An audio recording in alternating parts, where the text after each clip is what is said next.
Hello friend, જય શ્રી કૃષ્ણ। આજે બનાવીશું આપણે ઘઉંના લોટમાંથી પીઝા બનાવીશું। આજે અમારા છોકરાઓને પીઝા ખાવા છે, તો મેં એમને કીધું કે ચાલો આજે હું તમને ઘરના લોટમાં જે આપણે રેગ્યુલર રોટલી બનાવીએ છીએ એ જ લોટ છે મેં આ લીધો છે, એનામાંથી આપણે આજે પીઝા બનાવીશું ને એકદમ ટેસ્ટી અને એકદમ સરસ બનાવીશું, જે તમારા બાળકો ખાઈને ખુશ થઈ જશે એવા બનાવીશું। તેના માટે મેં આ ઘઉંનો લોટ લીધો છે, જે આપણે રેગ્યુલર યુઝ કરીએ છીએ એ જ છે। આ જે રોટલી બનાવીએ, ભાખરી બનાવીએ એ જ લોટ છે। હવે આપણે આના લુવા બનાવી લઈશું, જેના માટે આપણે પીઝા માટે રોટલા બનાવવાના છે, એટલા માટે આનામાંથી 3 ભાગ કરીશું આપણે। તો ચાલો આપણે લુવા બનાવી લઈએ।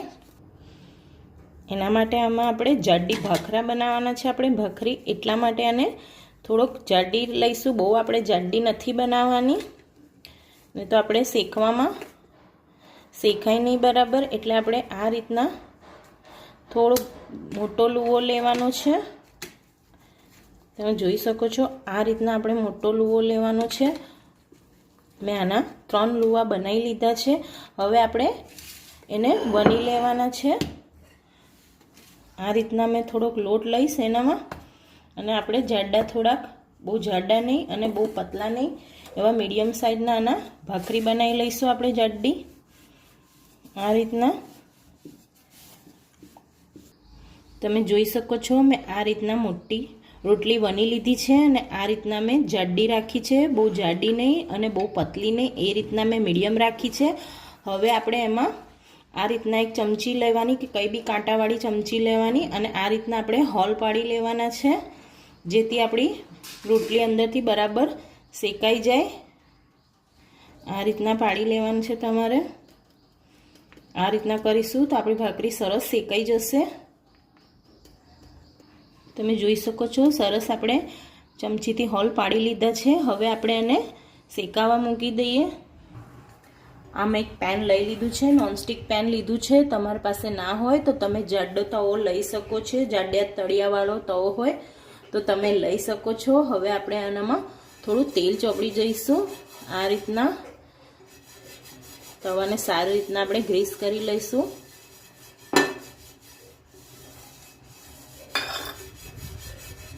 અને હવે આપણે જે આ રોટલી બનાવીને મૂકી હતી એ આ કાનાવાળા ભાગને આપણે આ રીતના નીચે રાખી દઈશું, ને એકદમ ધીમા ગેસે આપણે 4 થી 5 મિનિટ આને શેકાવા દઈએ। આપણે ગેસ એકદમ ધીમો રાખવાનો છે, ગેસ જરાક પણ ફાસ્ટ નથી રાખવાનો। હવે આપણે આને 4 થી 5 મિનિટ સુધી શેકાવા દઈએ। આપણે જોઈ લઈએ, આપણે 5 મિનિટ થઈ ગઈ છે।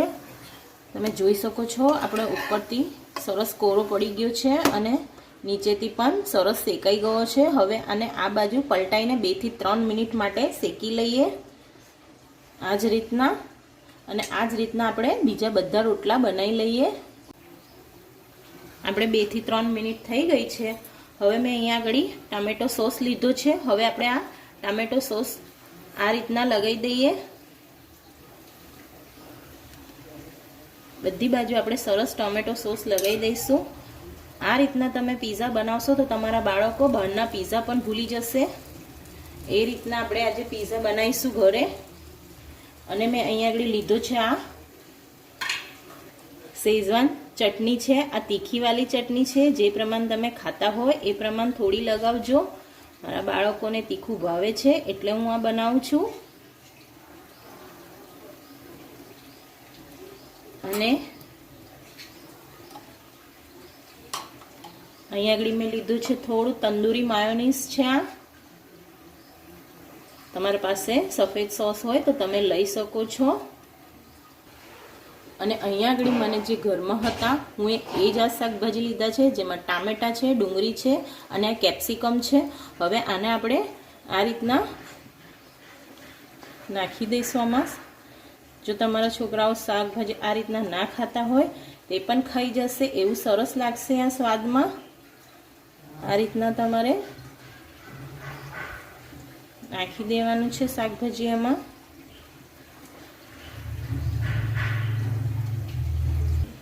અહીંયા આગળ મેં વાટીને મરિયા લઈ લીધા છે। આમાં મરિયાનો સ્વાદ બહુ સરસ લાગે છે। મેં આખા મરિયા હતા એને ખલમાં વાટી લીધા છે, ને આ લાલ મરચું પાવડર ઘરે હતું મેં લાલ મરચાં હતા એને મેં આ રીતના આખા વાટી લીધા છે. તમારે ત્યાં ચીલી ફ્લેક્સ ના હોય તો તમે આ રીતના લાલ મરચાં ઘરે પડ્યા હોય તો તમે આ રીતના વાટીને લઈ શકો છો. અને હવે થોડુંક આપણે મીઠું નાખી દઈશું. સ્વાદ પ્રમાણે મેં મીઠું નાખ્યું છે થોડુંક. અને હવે આપણે થોડું ચીઝ ઉપર આ રીતના ઘસી લઈશું. આ રીતના મેં ચીઝ ઉપર નાખી દીધું છે. તમારે ત્યાં મોઝરેલા ચીઝ હોય તો તમે નાખી શકો છો. મારી પાસે નહોતું એટલે મેં આ રીતના નાખી દીધું છે. હવે આપણે આને ઢકીને 7 થી 8 મિનિટ એકદમ ધીમા ગેસ પર એને થવા દઈએ. આપણે 8 મિનિટ થઈ ગઈ છે. હવે આપણે એને ખોલીને જોઈ લઈએ. તમે જોઈ શકો છો આપણો પિઝા એકદમ સરસ થઈ ગયો છે. તમે જોઈ શકો છો એની નીચેની પણ સાઈડ સરસ શેકાઈ ગઈ છે. હવે આપણે આને પ્લેટમાં કાઢી લઈએ અને ગેસ બંધ કરી દઈએ અને આને પ્લેટમાં કાઢી લઈએ. તમે જોઈ શકો છો પિઝા એકદમ સરસ થયો છે. તમે આ રીતના બનાવજો તો તમારા બાળકો પણ ખુશ થઈ જશે. જો આ શાકભાજી ના ખાતા હોય તમને એ બી ખાતા થઈ જશે. હવે હું તમને આ રીતના એને કટરથી કાપીને બતાવું. એકદમ સરસ ક્રિસ્પી થયો છે. તમે જોઈ શકો છો. તમે જોઈ શકો છો મેં સરસ આ કટરથી કાપી દીધું છે. હવે તમે જુઓ તો ખાવામાં એકદમ સરસ લાગશે અને દેખાવામાં પણ એટલા સરસ છે. તમે જોઈ શકો છો બીજી બાજુ પણ એ જ રીતના ફ્રાય થયું છે. સરસ શેકાઈ ગયો છે. તમે આ જ રીતના બનાવજો અને આને ટોમેટો કેચઅપ સાથે તમે આને ખાઈ શકો છો. સ્વાદમાં બહુ જ સરસ લાગે છે.